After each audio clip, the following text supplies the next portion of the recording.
All right, guys, so the purpose of this problem is to show you a misconception that often occurs when students are first learning about motion, and that is the difference between a speed and a velocity. Now, I know from your reading, you read the definition of these two, but I think it's helpful to actually see a problem worked out and to kind of explicitly be shown what's the difference between like a displacement and a distance. So in this problem we have a horse. It looks like the horse is running away, and it's running away from this trainer, and then it turns back and comes back a little bit, and we're asked two things. We're asked what its average speed is and what its average velocity is. Now, one of the things I'm going to want you guys to do as you go through this physics class is, if at all possible, and it's almost always possible, to draw a diagram of some visual interpretation of what's going on here. So what I'm going to do is I'm going to have a dot for the horse's starting point. So this will be my, I have a D for diagram. The horse's starting point, and I'm going to say, okay, it goes this way, and according to the problem, it travels 35 meters. And so I'm going to find, it's a word problem, right? So you've had these before. So we're going to find our knowns and our unknowns. So K for known and U for unknown. My known, so I'm going to say that delta x1, so delta x is going to stand for a displacement in this case, is 35 meters. And the other thing I'm doing here is I'm setting a positive direction. So you want to set a coordinate system, have a little arrow with a plus sign just to remind yourself and whoever looks at your solution which way you're considering to be positive. So the delta x in the first step, which is what the 1 stands for, is 35 meters. And then the time in the first step is going to be 9 seconds. Okay? And then what we're told is that the horse goes and travels halfway back. Okay, so they don't tell us explicitly how far the horse travels, but we know it's half of what 35 is. And so I'm going to say that delta x2, okay, in this case, is going to be negative. Now, this negative is going to be very important when we talk about velocity, negative 17.5 meters. Now, the reason why I have to have the negative is because when I do velocity, remember, I have to think about it in terms of displacement. And then the time, we don't go backwards in time in physics, and so that's going to be positive, and we'll say that this is going to be 1.8 seconds. And our unknowns here is, what is the speed? I don't know what my speed is.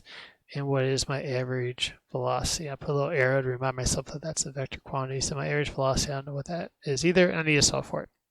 Okay, so there's my diagram, and I've organized things in these problems. It is pretty straightforward, but still, like in something like this, it really does help to keep track of which way the object is moving. So I'm going to insist that when you guys produce work on quizzes or tests or wherever, you have to show me this, or else I'll take points off. It's for your own good. All right, so average speed.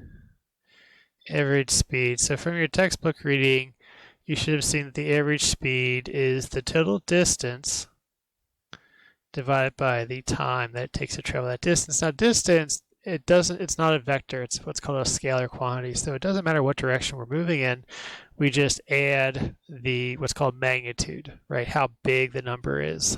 So we just add the magnitudes together. So in this case, it'll be 35 meters, and then it's going to be 17.5 meters. Again, I can ignore direction because I'm talking about distance here. And it's going to take a total time of 10.8 seconds.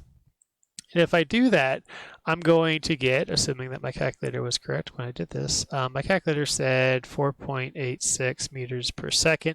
And I do want you guys to try to use proper sig figs. I have 2 sig figs here. I'm going to limit my final answer to 2 sig figs. So this will be 4.9 meters per second, and this will be my average speed. Now for part B, this is average velocity, and we tend to use these two terms interchangeably in our everyday language, which when you're just communicating with someone, they know what you mean, right? In physics, though, we have to be very careful about this because these are really two different things. So average velocity is not distance, but it's displacement. And the difference between distance and displacement is a vector. So it depends on the initial and starting, the initial starting point and the final end point, right? So this up here, look at my diagram, this is my total displacement. Draw a little vector, right? So that's my total displacement. And so this is where we have to take into account the whole positive and negative here.